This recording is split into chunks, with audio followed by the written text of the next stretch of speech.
This is the MLG Spring Championship, Kespa Starcraft2 Qualifier.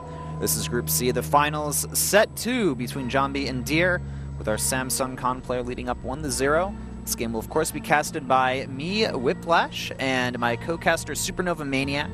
We cast Pro League, so make sure you tune into that if you are watching these replays and don't know about Pro League. So let's go ahead and start this, spawning in the bottom right-hand position as the orange Protoss player. It's Jangbi from Samsung Con. His opponent spawns in the left top position as blue Protoss. You saw him earlier in the replay. His name is Deer from STX Seoul. Yeah. So after last game was actually pretty long. It was on Belshir Vestige. Go ahead and watch that replay if you guys haven't seen it. It was a pretty good macro game. The only thing I was disappointed in was the lack of Tempest, because you know how I feel about those units. Yeah, in PvP. but let's be honest, both players were down on 2 mining bases throughout the entire game, so it was hard for them to invest that much into pushing into Tempest right away.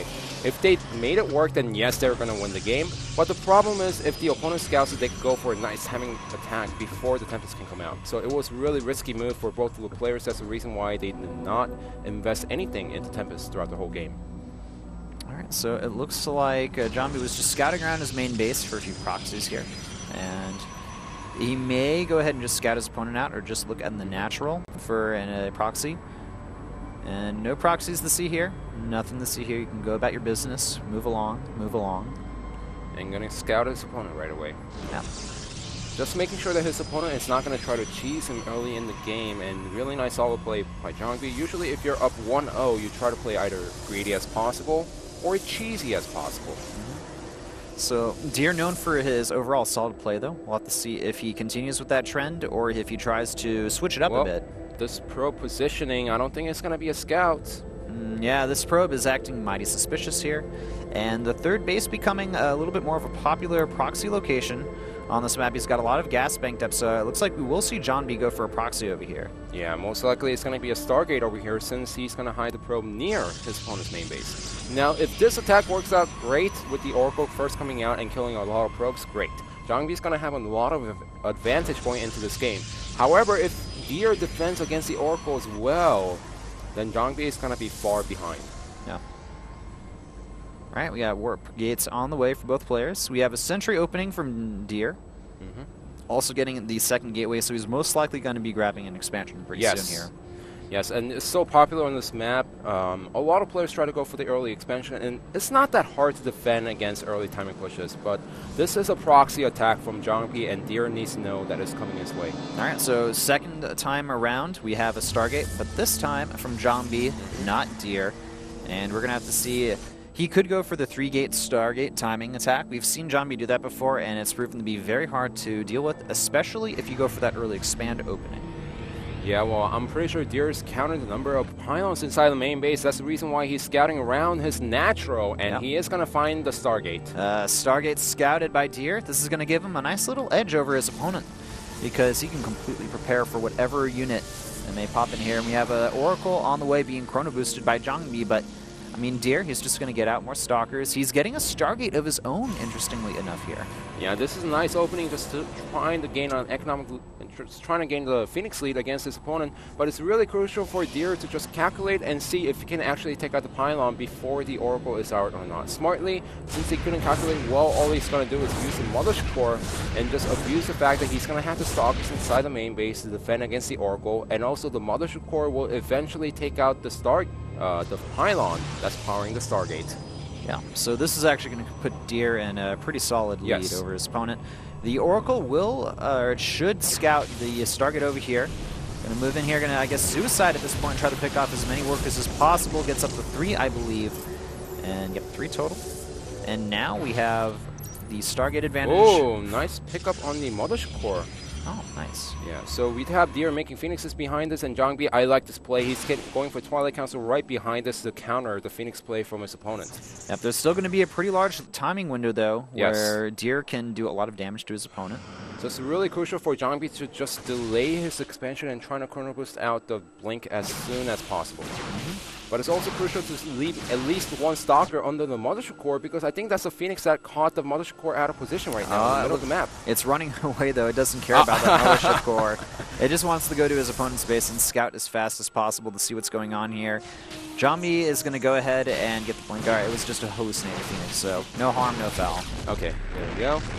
And we do have Deer going for a Robotics as well as a Nexus expand here. Oh, this is so smart by Deer.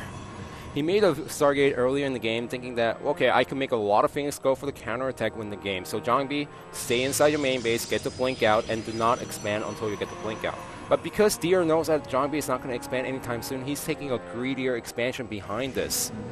Deer continuing with the Phoenix production, though. He's up to 2, and the Stalkers do scout that, so it's going to force him away.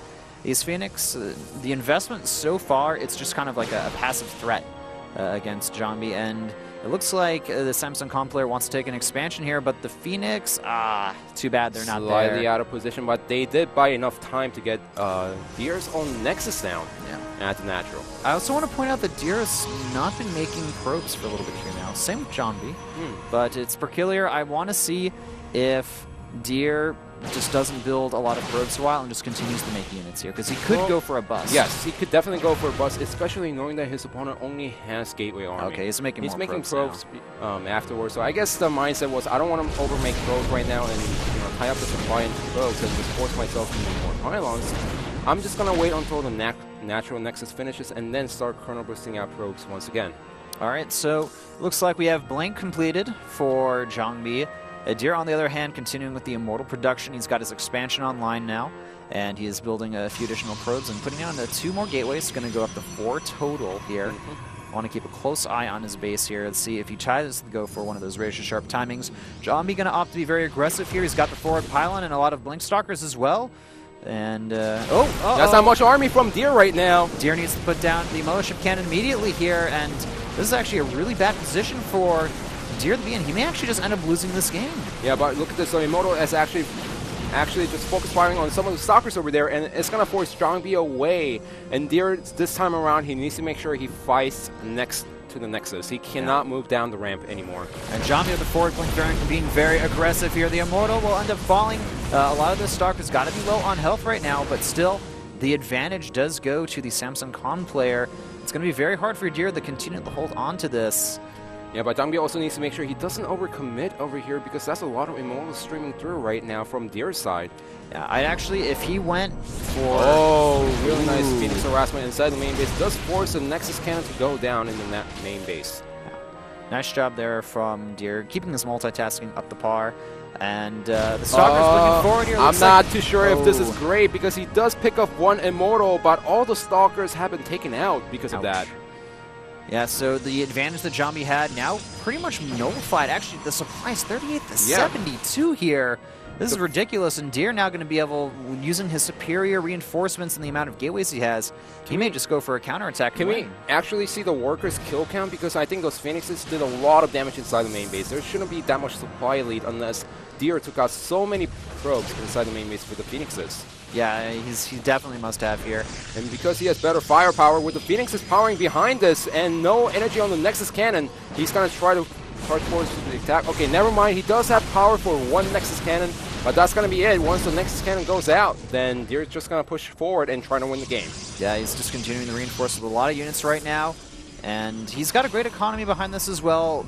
Up 84 supply to 49, man. That's a significant difference here. About 9 worker count difference. The Immortals being the backbone of this Protoss army. They're just going to go straight for the Nexus. And he goes to throw down a force field. He doesn't have a sentry, but the Nexus is going to get taken out so easily right now. 4 Blink going down. 1 Immortal does get picked off, but it doesn't matter as the Nexus is going to fall. And the Stalker count getting pretty low for both players. The second Immortal actually falls. Jangbi's control here being very great, but he decides to call out GG. I mean, looking at the supplies here, 36 to 83, and the probe count difference, he knew he was just too far behind.